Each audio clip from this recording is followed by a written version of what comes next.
So you guys are looking at bolting lettuce, and it looks just like this. This is a purple and some green varieties of bolting lettuce at different varieties of bolt. This one is just about to flower with all these yellow flowers, and it's compact. This one is mid-flower and mid-seed, and because we're in the heat of the sun, the flowers, they close back up. But if you come in the morning here, you see these little yellow dandelion-like flowers.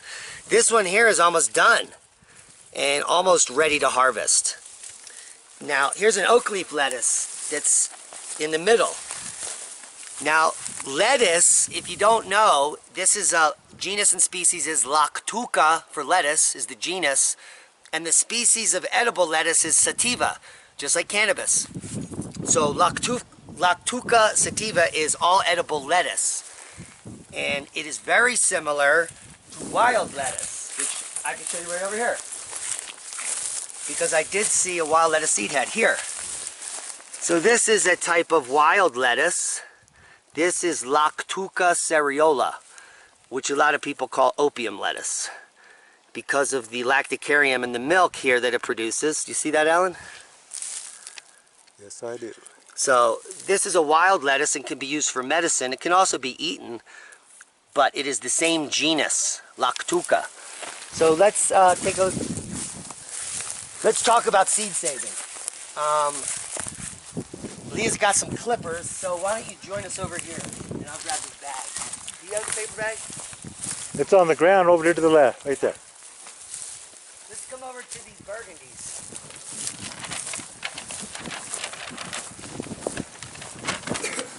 So this lettuce is called Bronze Mignette, and it's, I would say, halfway ready to harvest. You can harvest this one here is almost all done. And so if you want to harvest a head, you just do the top of the head. And that's it. And you could put that in there. But if you only have a few lettuces and you just let one go to seed, you see how this is only halfway seeded? There's only a few of the flowers that have seeds on them. You could come out every day and just shake that plant into there. And every day shake a little more. And you will be surprised. Take a look in there. A lot. It might be hard to see on camera, but... But you can see on the bottom there, that black dots on the bottom of the bag. Those are the lettuce seeds. Another way is, why don't you just cut the oldest looking heads, like this one, is to just get some almost finished ones and throw them in one paper bag like this. And you could see the abundance of seeds we have here, and then shake them as a bunch in the bag. You're going to want to wait till this completely dries. The final way to do it is to get a completely ripe seed head like this, and watch this. You just literally twist this in your finger. And so these seeds are white, these lettuce seeds. And because we still have growing season, I could just come and put them right in here. And so that's what we're going to be doing with a lot of this, is seeding this lettuce here. So we have Bronze Mignette. Let's go show them some more lettuces, shall we? So we have lettuces everywhere. Let's take a look at some. Different kinds. This is the Amish deer tongue. So a couple things that are hard about seed-saving lettuces. You got to know which are which. And what we're also doing here is cross-pollinating some of these lettuces. Because the lettuces are so different, you can see here that this variety is seeded, but this one hasn't seeded yet. So there's very little chance that these two can cross-pollinate. This is already done. But this Amish deer tongue here, and this, I guess, looks like a Paris Island green. These are completely different lettuces, and they're now flowering next to each other at the same time. So, do you think that's a problem? No, I don't. And why?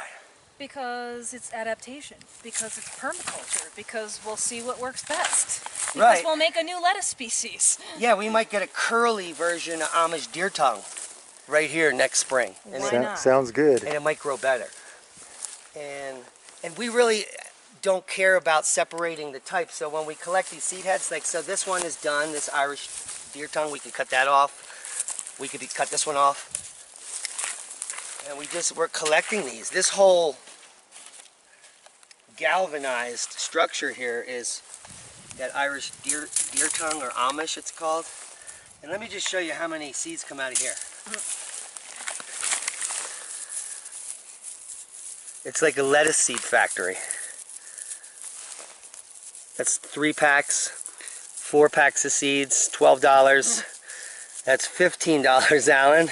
There's a lot more falling on the ground. Yeah, so we can have lettuce there. Look at There's that. packs and packs and packs that you just dropped on the ground. Yeah. So that's just from, you know, you could take a $2 seed pack and make $15 worth of seeds the next year, have eaten the lettuce, and while you're collecting the seed, you're also replanting it. That's insane. That is wonderful. One other idea, if you're using the don't cut the plant and shake the seeds into a bag before it's completely seeded, this could be really useful in situations where birds eat a lot of the seeds. So let's say you're growing sunflowers, you'll never get those seeds. The birds will eat them all. So if you shake those into a bag every day or every other day, you're bound to get some, instead of losing them all. Right. That sounds good. So that's our first edition in seed-saving lettuce. It's pretty simple. We're making a lettuce blend now in this collection. We obviously have weeks or months to collect seeds because these are not even ready. And I think the point we want to make, even if you just had one single raised bed like this, you would only need to keep one lettuce and let it bolt to seed. Because there is enough lettuce seed in this one single purple, this bronze mignette here, to package probably 100 seed packs from one plant. And that's more seeds than anyone could ever need. Yep. So my recommendation is save some seeds. Let at least one of all your plants go to seed. And the next plant, we're going to do a multi-seed saving episode next time. Come in here and take a look at this. This is one single coriander plant, which has probably a 1/4 pound of seed on it right now. So we'll show you how to seed save some coriander and some amaranth and some other plants in the next episode. Anything else? No. That is a radish, if you can believe that. It was in our daikon. That's not a daikon though, that's dark. Because it's pink. Yeah. So that could be a black, there's such a thing as a black Mexican radish. Oh. Summer radish. That might be it. Because that seems to be. But if you had never had a radish this size, all you need to do is to dice it up and roast it. And even if you hate radishes, you'll love what this tastes like cooked. That's a boom. And that's a bill.